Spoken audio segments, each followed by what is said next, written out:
Find out about why London council tax may be about to go through the roof, and we'll talk about the threat to jury trials. A busy hour ahead. Join me after the news.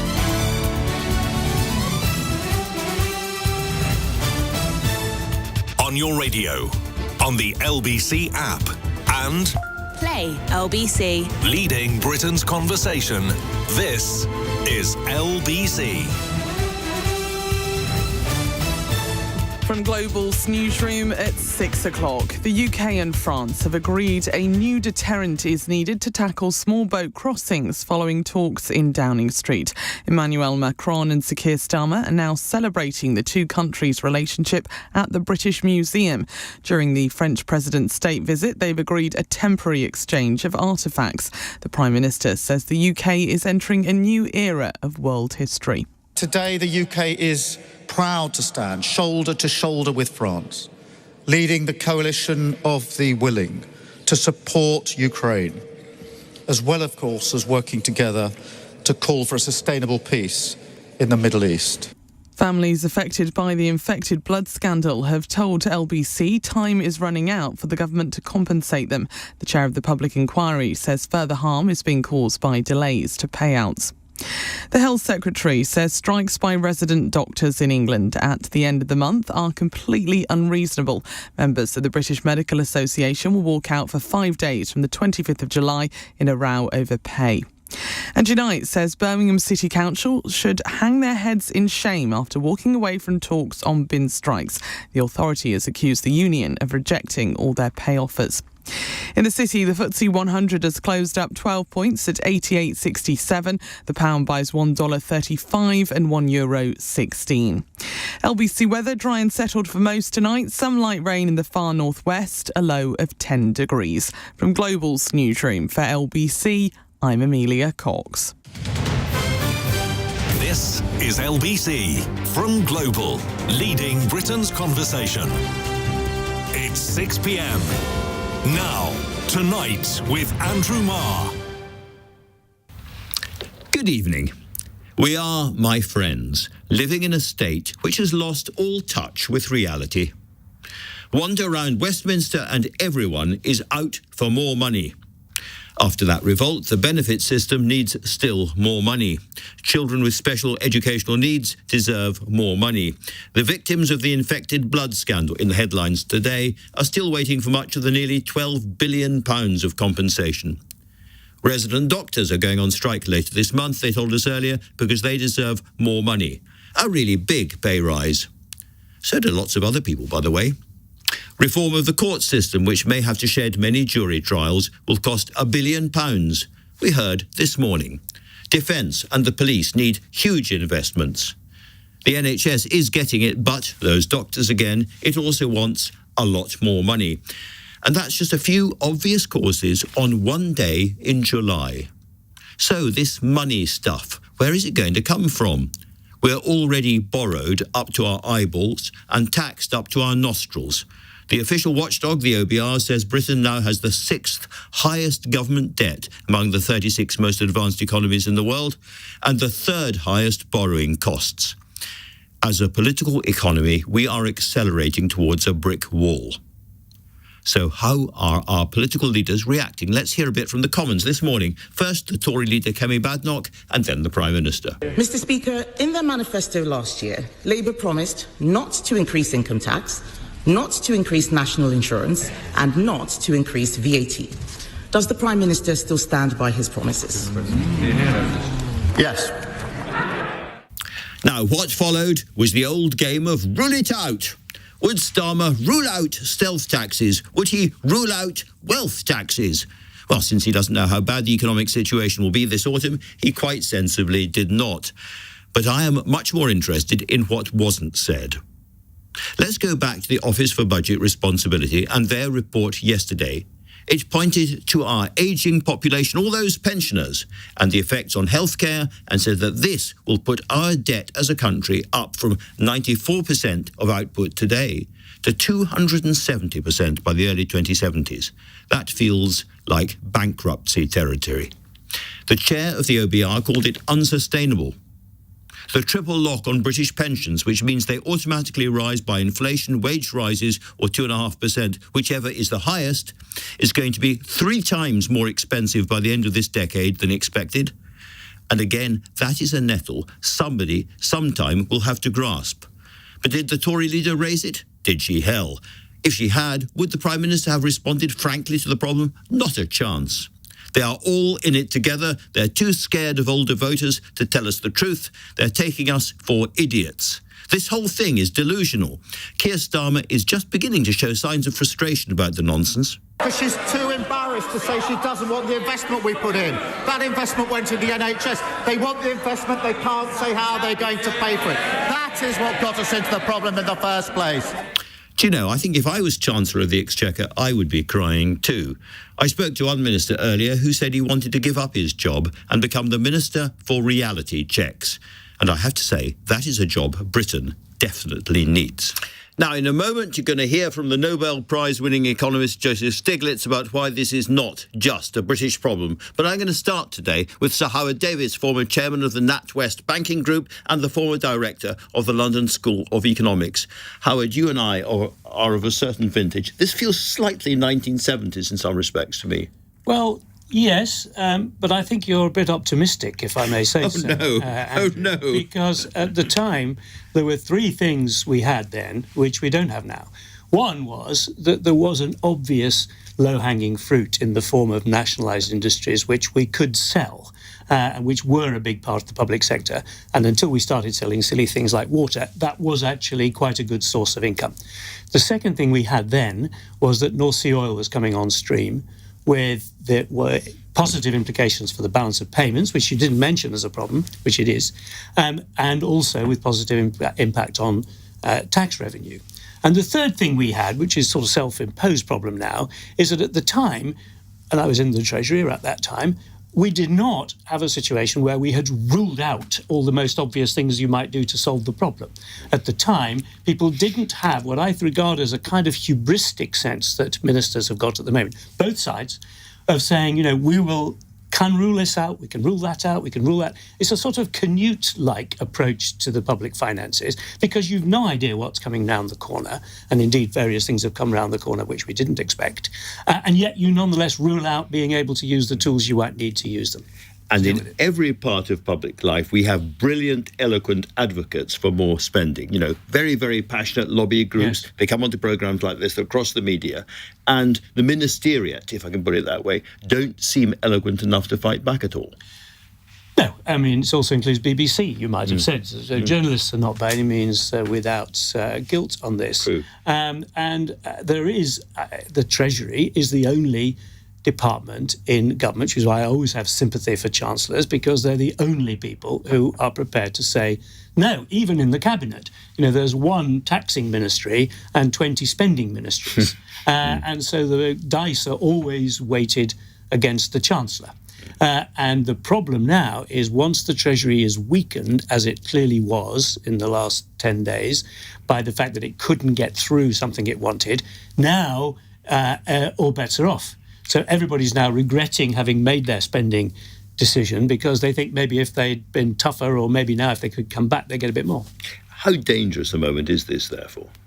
I think it is very dangerous unless we have a government that is prepared to tell some honest truths and really tell people that unless we increase taxation on average people, I'm not talking about the poor end, but middle-class people, we will not be able to have the level of public services that we've got. The conundrum in this country is we want Northern European levels of public service and US levels of taxation, and that doesn't work. Doesn't work at all. And what about seems to me, the underlying dishonesty here?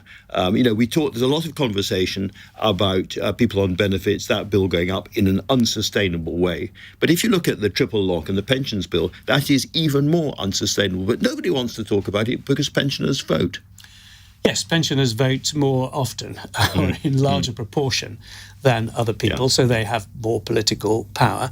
But they should have somewhat less under this government. I can't quote you the precise numbers, but my impression is, the Conservative Party, the average age of the Conservative Party is approaching 70.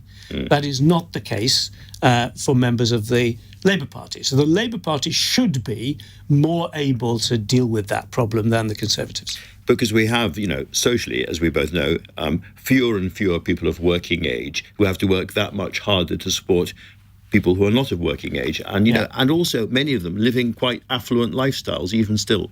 Yes, one solution to this, or partial solution, which I was a long-time enthusiast for, is getting people to work longer. I founded something called the Employers Forum on Age, which was designed to push up people's retirement age, if you like. Separate from as we get healthier, there's no reason for us to stop at 65 or whatever. And as the people are having fewer and fewer children, keeping people in the workforce longer is very, very important. And I would like to see the government doing something about that. It takes a while to have an impact, but as a part of a package to put our fiscal position back in a stable situation, that would be one part of it, I think. It didn't work very well for President Macron when he tried it with the French, of course. No, the French are... but we have a better situation than the French in that respect, particularly, because we did actually, Adair Turner's report, if you remember, pushed up the retirement age without terribly much fuss, actually. That's and true. Yet the French are still trying to push it down from 64 to 62. Former economist, former Treasury man, what would be your advice to Rachel when she's trying to work out how to raise a bit of extra money for all these demands piling in on her at the moment?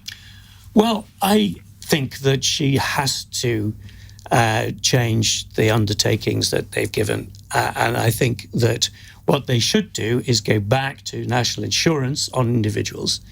Jeremy Hunt's the problem. He's the wicked man here because he introduced 2 cuts to national insurance in a desperate attempt to win the last election, which failed, which were completely unaffordable and unsustainable. And we know that. Everybody knows that. And I think those simply should be reversed. And so she could go to the country and say, look, I made all these promises in the election campaign. I'm really, really sorry. Since then, we've had Trump and tariffs, we've had Putin and the Ukraine war, and we've had the revolts in the House of Commons. The world has changed. We haven't got the growth we wanted.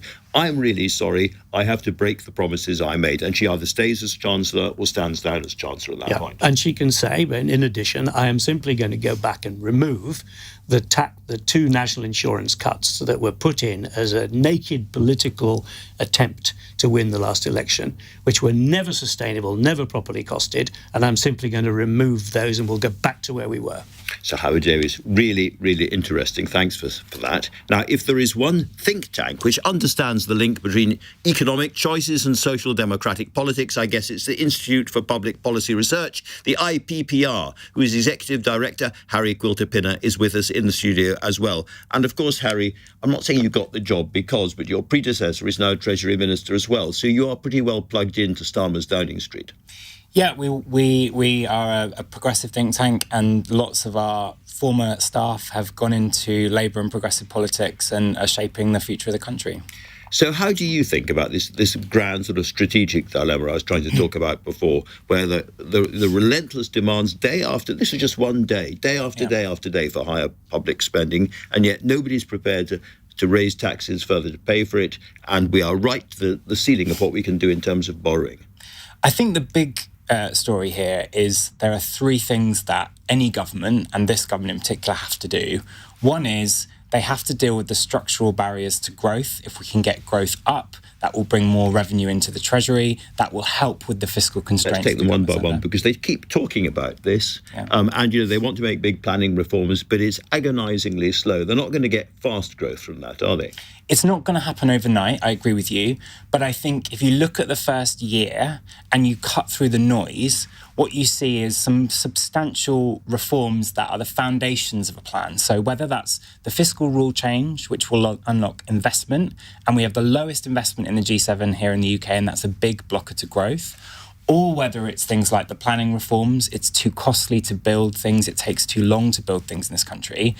These are big changes. The industrial strategy that came out just a week or 2 ago, which is about trying to make sure that we are competing with other countries on the future technologies. Okay. These are positive steps. They're going to take time, but they're the right steps. I'm slightly pressed for time. So that was 1. What's 2?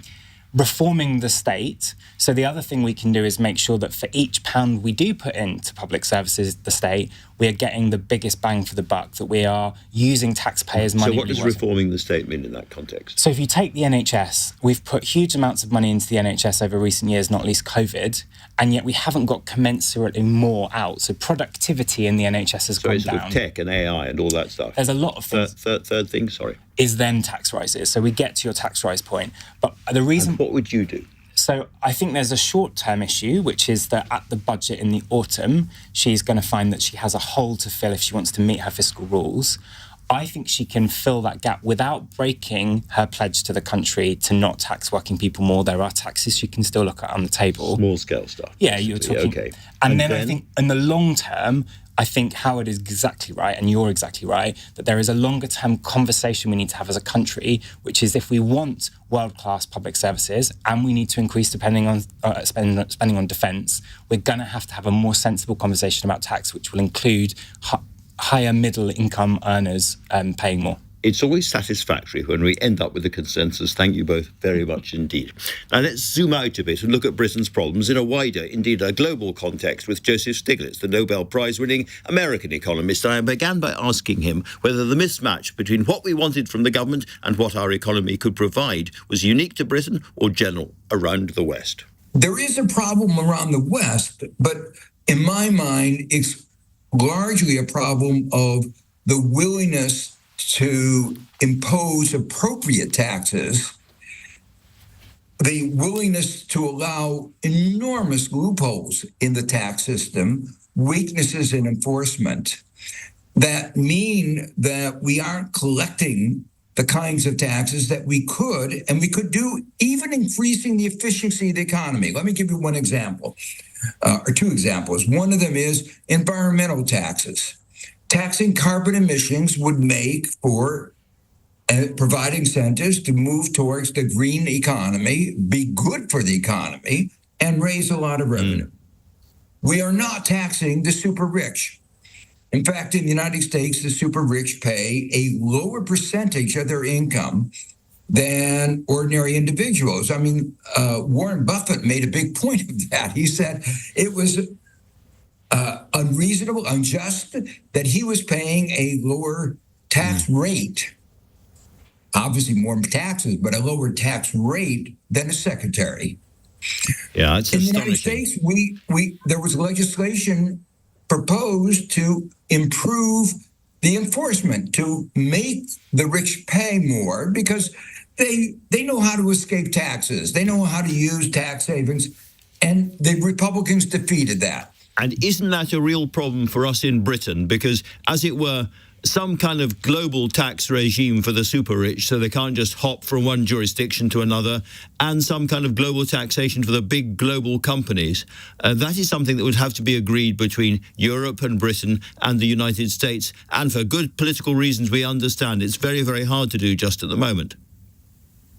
That's right. I mean, the big effort of the OECD over a 14-year period was to create a minimum corporate income tax. That all these corporations that are so good at escaping taxes would at least pay a minimum tax. And the minimum tax was set at 15%. And then there were carve-outs that brought it down to 12, 13%.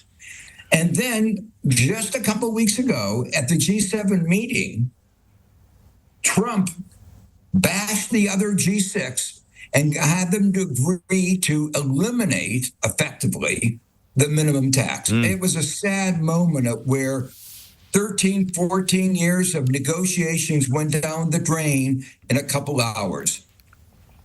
So when people like me scratch our heads and try to work out why we can't afford to pay public sector workers the salaries that they expect and they're entitled to, or we can't afford to compensate this group or that group and so on, is the sort of beggar my neighbour geopolitics between Trump and the rest of the world a big part of the story? It is a part. And you know, it was there before. The beggar thy neighbor are the tax havens that are trying to steal money in Europe, Ireland, and Luxembourg. We're trying to steal tax revenues from the rest of Europe.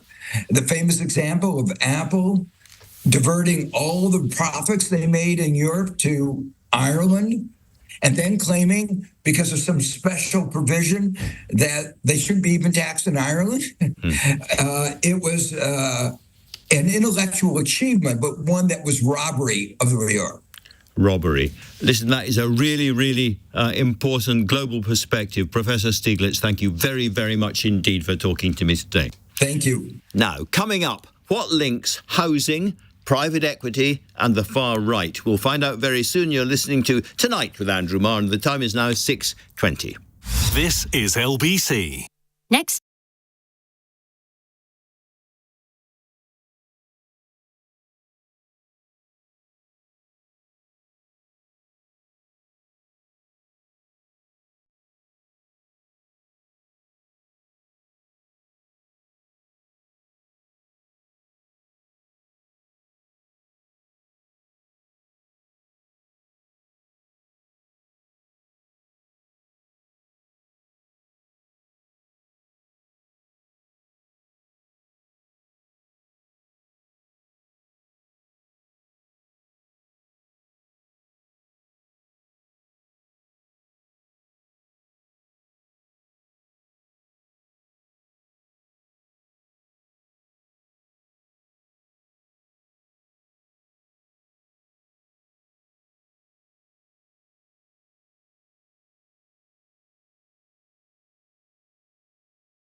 Tonight with Andrew Marr. Watch live on both Global Player and the new LBC app.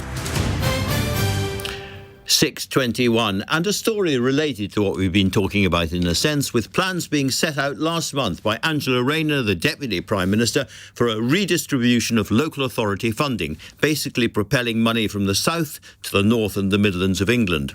London councils, which have historically lower levels of council tax, will be particularly hard hit, with a squeeze meaning some have to raise taxes in theory by nearly 28% unless they cut services. One of the councils affected is Kensington and Chelsea, whose leader, Elizabeth Campbell, joins me now.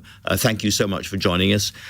There is a kind of well-known injustice behind all of that, this Elizabeth Campbell, which is that lots of relatively modest terraced houses and so forth in the north of England are paying more in council tax than some pretty luxurious flats in London. So is there any problem with trying to resolve that imbalance against London? I mean, I don't think there's a problem in trying to make the system fairer, but I think sort of having selective defunding of inner London, which will have an absolutely devastating effect. They're talking about £700 million coming out of inner London, is an issue because, as you know, and many Londoners know, you have pockets of wealth, but you have huge pockets of deprivation in London.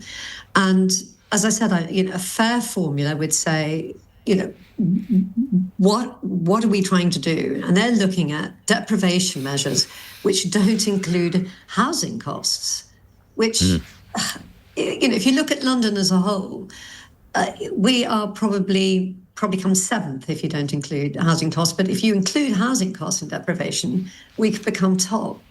And the second thing the government's looking at is this idea of a notional tax. Well, I think with that, you've got to look at what people are actually raising in tax, not what they could do, because the speed and the depth of these cuts is just unprecedented. And of course, lots of people think of Kensington and Chelsea as people parading up and down King's Road swathed in Gucci, but it's also the council you had, Grenfell Tower, and we understand there is a lot of serious deprivation in your council. So what kind of scale of council tax would you have to raise to keep your services at the level they are today? Well, at the moment, we're looking at over £100 million, about £120 million roughly, in 3 years, starting next year in April. So I'm not sure we can tax our way out of that, nor can we cut our way out of it so quickly. So what we're saying to the government, look, okay, you may want to do some passing money from the south to the north, from inner London out of London, but it's the speed of which it's happening. So for me, it means looking at 45% of my operational budget over 3 years starting next April. That's very, very difficult to do. And so what goes first? Sort of street cleaning, bin collecting, what? Well, if you look at what we spend our money on, 90% of the money we spend is spent on adult social care, temporary accommodation, and children's services. So that is the majority of our budget. And they are statutory services which we have to supply. And that's the same across London. And it's not just us in Kensington, Chelsea who've been hit by this. Other boroughs who are technically bankrupt, they've got exceptional financial support from the government, are also being asked to cough up hundreds of millions of pounds. So it sounds to me like some of the most vulnerable children put into even greater danger and people sleeping on the streets in even greater numbers than we have at the moment. Not a happy prospect, a real crisis. Okay, Elizabeth, thank you very much indeed for talking to me. Right, this is hardly a trade secret, but when I'm preparing for this show, I start off in the morning by reading as many of the newspapers as I possibly can, and magazines and blogs and Substacks and the rest of it. And just sometimes there is a prickle of real excitement in finding somebody who is making a new argument, or at least it's new to me. And I got it this week when I read a piece by Tim White in The Guardian, linking together shortages of housing and bad housing across Europe, private equity, and the rise of the far right. It's weird, it's intriguing. What's it all about? He's with me now to explain. Tim, thank you very much indeed. Just give us a summary of the central argument you make in your piece. Yes, absolutely. Thanks for having me, Andrew. The central argument is really the housing crisis has kind of emerged as one of the key political issues of our time in Europe. And this can partly be explained by the growing corporate ownership and control of homes across Europe, particularly by private equity funds. So these are big anonymous funds. They come in, they buy up lots and lots of housing. I think in your piece you say that in Ireland since 2017, nearly 50% of the housing stock, new housing stock, has been bought by these private equity funds. And then presumably they squeeze them for the maximum return possible, which pushes the prices further up. Yes, that's exactly right. So, their strategies vary depending on the kind of macroeconomic environment and various other things. But their ultimate goal is to buy up housing, increase the rents on it, increase the value of the housing and sell it off. So it's very speculative, kind of quite destructive, quite short-term kind of logics involved. And this is happening in Ireland, it's happening in Italy, it's happening in Germany, it's happening right across the Eurozone. So what is the connection with politics? Is this, in your argument, what is driving younger people to protest parties, particularly of the far right? Yeah, absolutely. I think it's not the only thing behind the rise of the far right, but it is really at the heart of the kind of economic issues fueling anger and anxiety in this area. Of course, housing is a basic necessity for everyone. And when people are unable to live in secure and affordable housing, this inevitably breeds discontentment and really undermines faith, I think, in governments and in democracy more broadly, I would argue. And Tim, the obvious question, is this kind of thing happening in Britain too? This sort of thing is absolutely happening in the UK. The housing crisis in the UK is particularly pronounced. About 8.4 million people in England alone live in unaffordable, insecure or overcrowded housing. And this is really being weaponized by reform very clearly, which has suggested that foreign nationals are kind of taking all the social housing units, and kind of pledging to prevent the housing of asylum seekers. And in this kind of rather complicated situation, are we also seeing private equity, big financial institutions buying into British housing? Yes, absolutely. London is the biggest hotspot for private equity purchases of residential assets in Europe. So it's a real hotspot. Now, we always then turn to say, well, what should the government be doing? We know that the government's committed to many more new housing starts. We know that it's going to be slower than Angela Rayner would like. But beyond that, what can be said? Well, I think it's become really clear kind of in the last, particularly since the financial crisis, that housing really doesn't work well as a commodity. And I think there needs to be kind of structural measures to decommodify housing. And it's really boring, but that basically it needs to involve really increasing public provision of housing. This is the most... And council, I'm sorry to jump in, Tim, but councils keeping control of what we used to call council housing. Yes, exactly that. So long-term control over this housing. And I think taking measures to kind of deter financial speculation is also key. This is something that's being done in countries like the Netherlands and Denmark, who've kind of introduced bans on investor purchases. I'd also say strengthening the rights of tenants and kind of implementing price controls would go a long way. Well, it's an absolutely fascinating article, fascinating piece of argument. Tim, thank you very much indeed for talking to LBC. Now then, a bruising report was released today about the state of our justice system with some pretty dramatic suggestions about how to fix it. We'll discuss those with the chair of the Criminal Bar Association next. But the time now, 6:30, and Amelia Cox has your news headlines. Sir Keir Starmer and Emmanuel Macron have agreed a new deterrent is needed to stop small boat crossings in the Channel. They've been holding talks in Downing Street on the second day of the French president's state visit. The chair of the Infected Blood Inquiry says further harm is being caused by delays to compensation payouts. Since the Brian Lang staff published his findings in May last year, only 460 people have received any money. And an inquiry into the Southport stabbings last summer has heard how a 7-year-old girl fought like hell to save herself and others. Families of the children who survived the attack say they deserve an apology. LBC weather dry and settled for most tonight. Some light rain in the far northwest, a low of 10 degrees. LBC This Morning on Nick Ferrari at Breakfast. It's reported doctors are poised for a fresh clash with the government less than a year after they were handed the highest pay rise in the public sector. Labour's summer of discontent seems to be getting closer. Let's turn to a doctor at the heart of this. Dr. Ross Nivod is co-chair of the BMA Resident Doctors Committee. If we were to use the measure from the last deal, that was 3 years. So let's say this is over 3 years. 29.2 plus 28.9, we're not going to quibble, is 60%. So you want a 60% pay rise. How sustainable do you think that is? Well, realistically, if you look at every timeline of every pay increase anyone's ever had, you can make numbers sound incredibly big, right? You don't think that is big? Nick Ferrari at Breakfast. Back tomorrow morning from 7. Listen on your radio, on Global Player, and the new LBC app. Chase.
This is LBC. Message Andrew Marr on WhatsApp now on 0345 6060 973.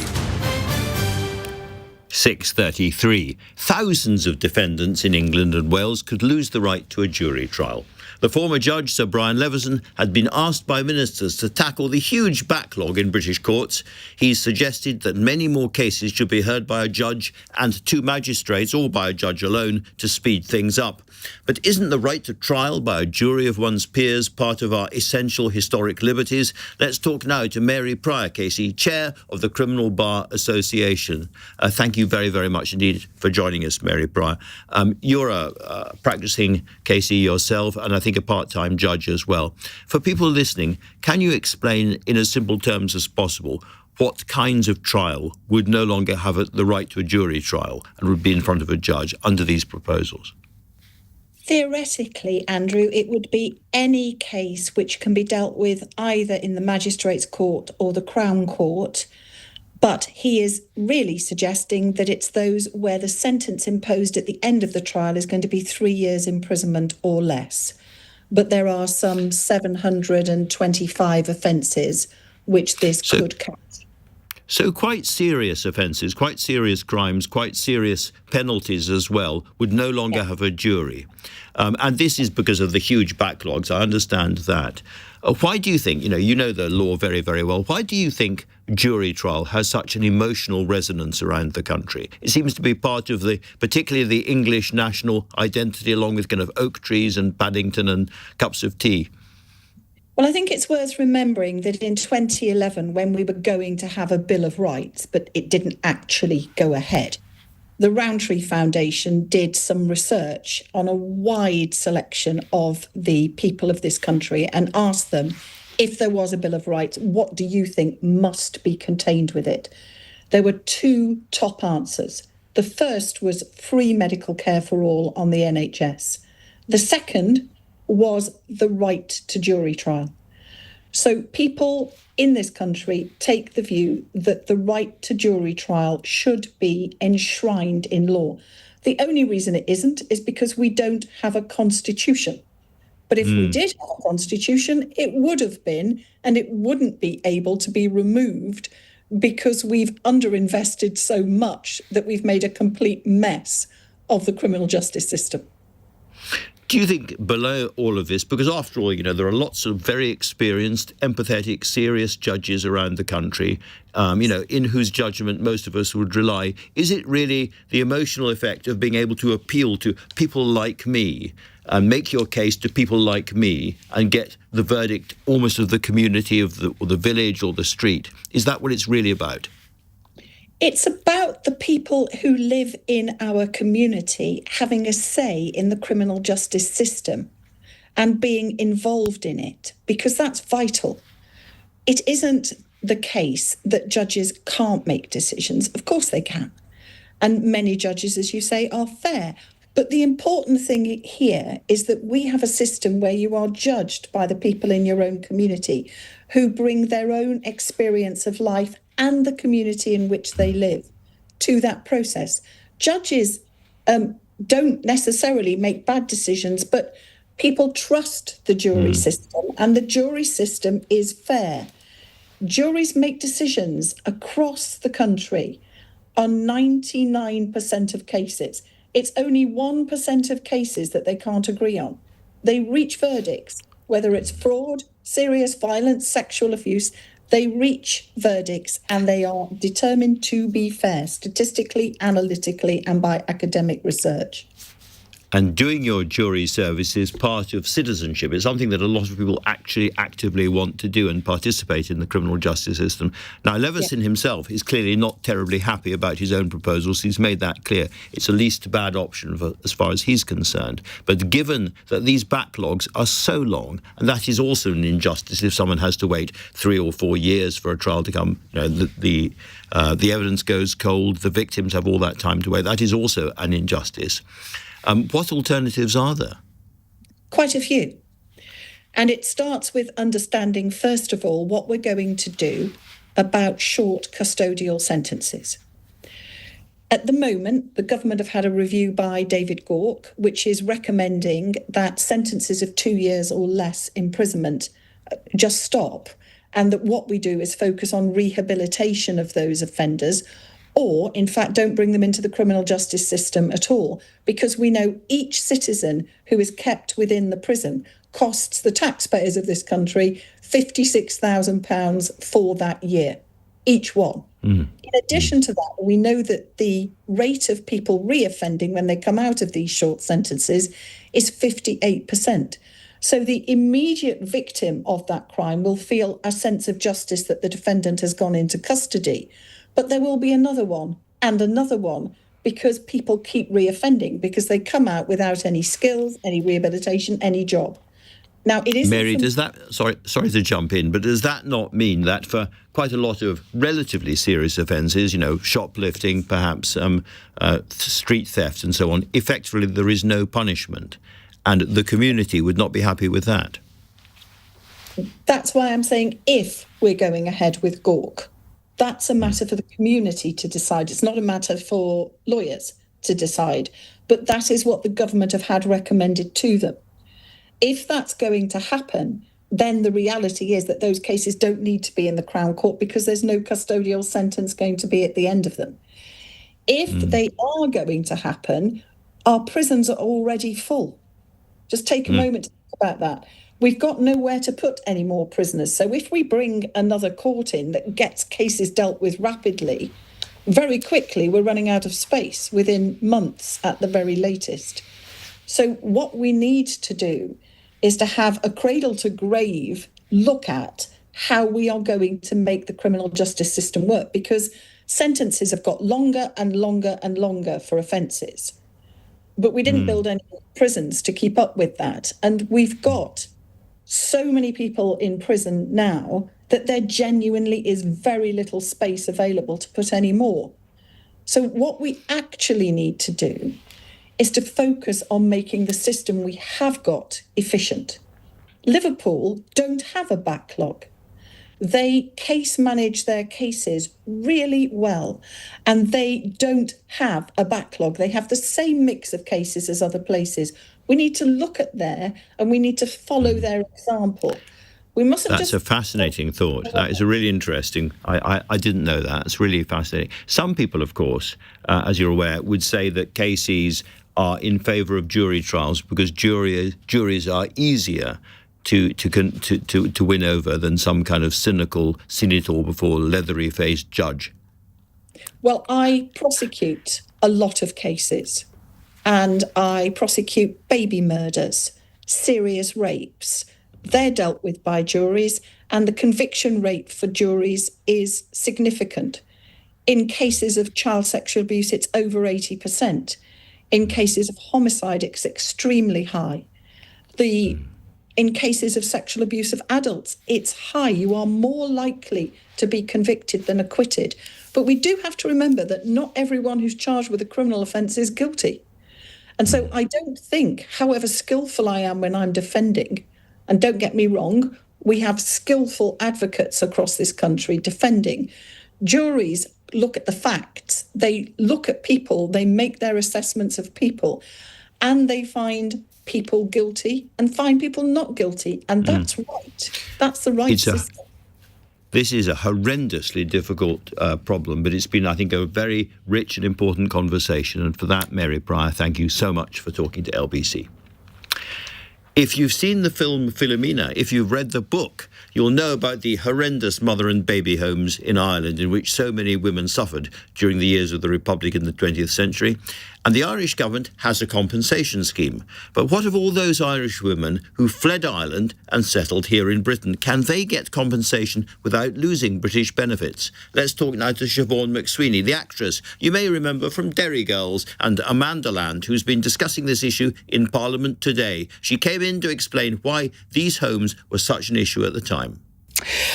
Well, they weren't seen as a problem at the time. They were a way to monitor and regulate women's expression.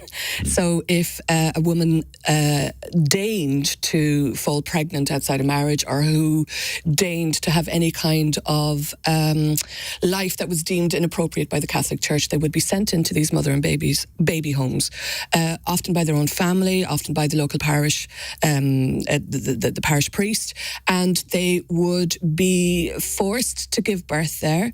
Quite often, it's turned out, one of the main of a myriad of abuses that happened were that the children were then forcibly adopted, sold, went missing. To good Catholic families. To good Catholic families, are certainly good families that were willing to pay, be they American, be they abroad. So these women lost these children, or the children were forced to stay there, and these women were forced to work in laundries for no money, or indentured servitude essentially, where they were controlled. They were not allowed to have any autonomy.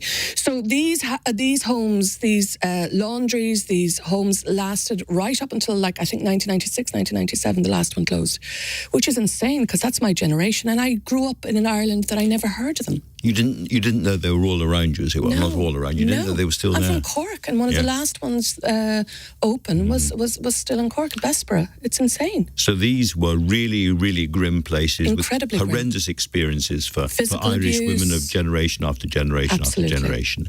And the Irish government has set up a fund to compensate, or partly compensate, women who were in these homes. The survivors, yes. After a long fight by the survivors, these incredible women who fought quite rightly for compensation, because this was state sanctified and state validated. They're getting nowhere near what they should be compensated, but they are getting compensated in Ireland. And one of the issues, of course, is that partly because of these homes and their experiences, quite a lot of these women left Ireland. Of course they did, and they came many here. came here, yes. They came here, of course they did. A tale as old as time. And these women now are living in the UK, and they are entitled to this compensation released by the Irish government. Now, I'm here to talk about something called Philomena's Law, because that is a law brought up by MP called Liam Conlon, who it's to ring fence the money so that these women can apply for this compensation without it affecting their benefits. Now, let's call a spade a spade. These women, after the abuse and trauma that they encountered, after being survivors, another word for survivors, a victim, these women went through so much. These women a lot of them are on benefits already. They're survivors, and they're not feeling that they can apply for this compensation that is due them because it will affect their benefits then, which is ridiculous. So Philomena's Law is basically to say, cop on, you can apply for this money and it won't affect your benefits. It won't come against any other aid that you're getting from the British state. And are you getting any word from the government about what's going to happen? I think now by autumn, because they've been worked very hard, haven't they? They need to have their holiday. They're off to Malaga for 2 weeks, aren't they, very soon? So it'll be autumn, it's going to be raised. And I can tell you there's quite a lot of support. The event that I was at today, we had so many, it was cross parties, really, really strong support, because it's very sensical. It just makes sense. There's also, what you call it, not a prerequisite, sensical is a great word. I'm going to adopt sensical. Sensical. I was going to ask you, Siobhán, you're very, very well known from Amanda Land and Derry Girls and all the rest. What was it about this particular issue that made you get involved? I mean, to use that word again, it's very sensical. I am an Irish woman, and I'm an Irish woman who lives in Britain, and I'm an Irish woman who came here by choice and has benefited hugely from this country. And I'm a feminist, and I feel ashamed as an Irish person what we did to these women, and I feel outraged that there would be another insult placed upon these women and the survivors of these homes. And it just seems I inexplicably have a voice, and it would be really ridiculous if I didn't use it for an issue like this. In short, why would you not? Siobhán McSweeney, thank you very much. And thank you, Andrew. Thank you for giving us time. Coming up, an artefact that left this country 900 years ago is making its way back to the British Museum. I'll be speaking to the former Chancellor and Chairman of the British Museum, George Osborne, about it. But the time now is 6:48.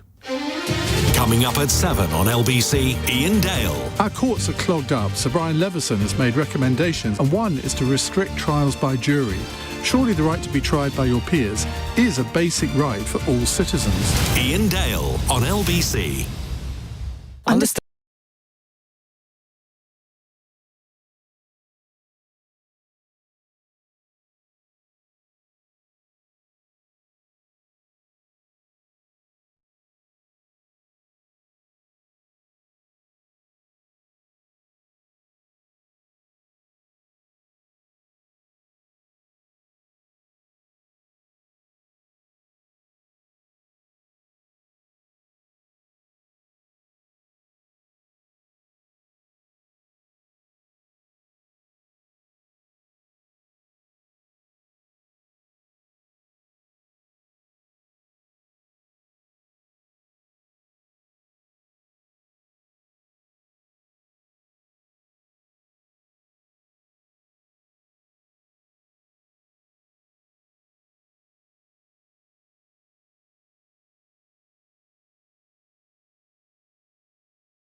Leading Britain's conversation. LBC. Tonight with Andrew Marr. 6:50.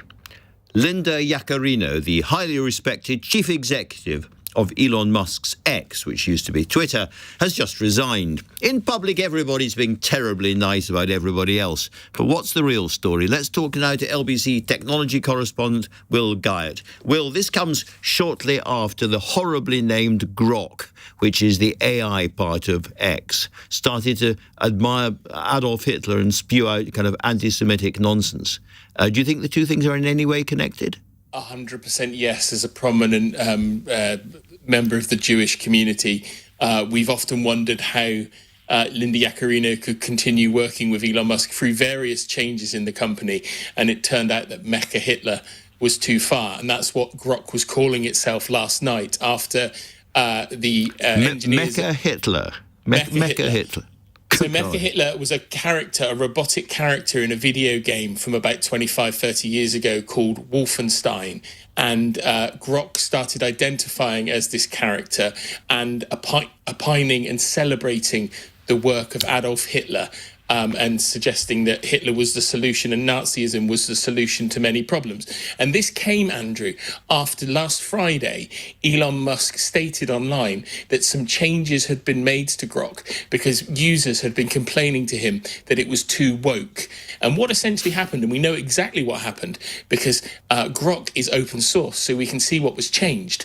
And essentially in the prime directives, the guide rules or the guardrails for Grok, on Friday, this following statement was added: any response should not shy away from making claims which are politically incorrect, as long as they are well substantiated. Now, it took Grok 72 or so hours to get into the stretch to Nazism, but this was a system thinking it was following the boss's rules. And that's why I think Linda Yaccarino has gone, because Elon Musk is the Wizard of Oz here. He has got on the phone to an engineer and said, our AI is too woke. You got to do something about it, lads. And somebody has pulled the lever. And that's what's happened, and it's essentially turned into a Nazi and a Nazi sympathizer just 3 months after talking and praising white genocide. And this just shows you the danger of unregulated artificial intelligence, because millions of people are turning to this platform on a fairly regular basis now.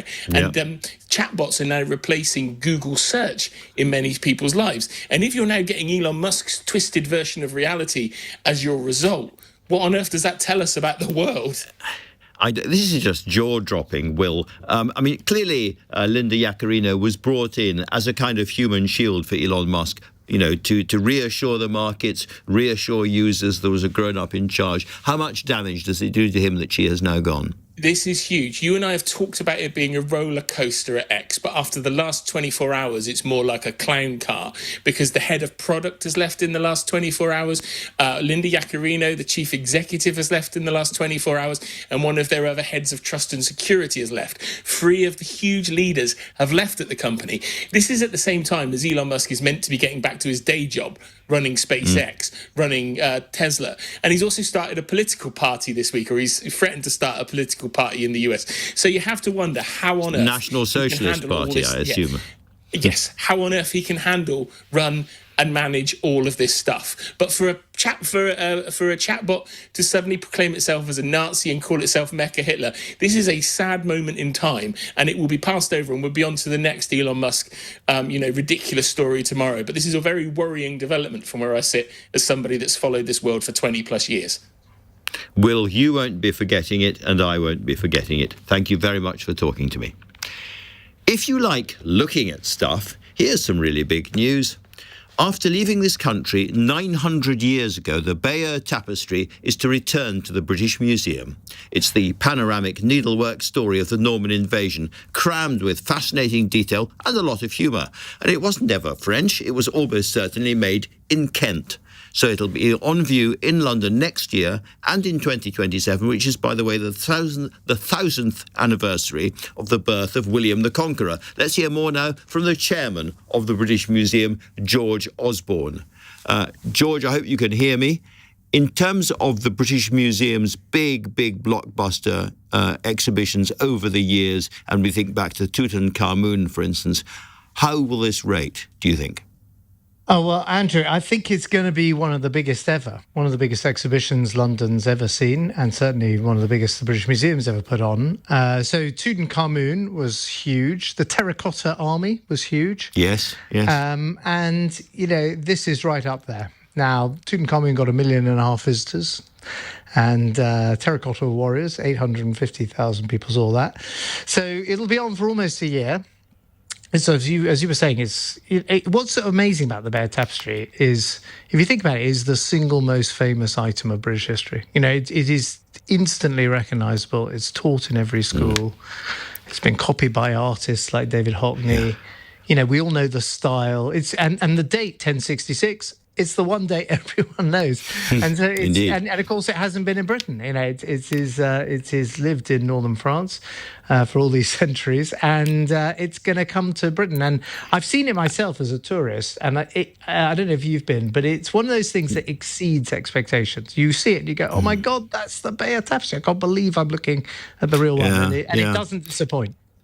And it was made, we think, George, by women in Kent, needlework, very, very fine needlework, and some very, very sort of funny details. It's also, it's a bit like some of the kind of drawings at the sides of illuminated manuscript. There's all sorts of rudenesses and non sequiturs there as well.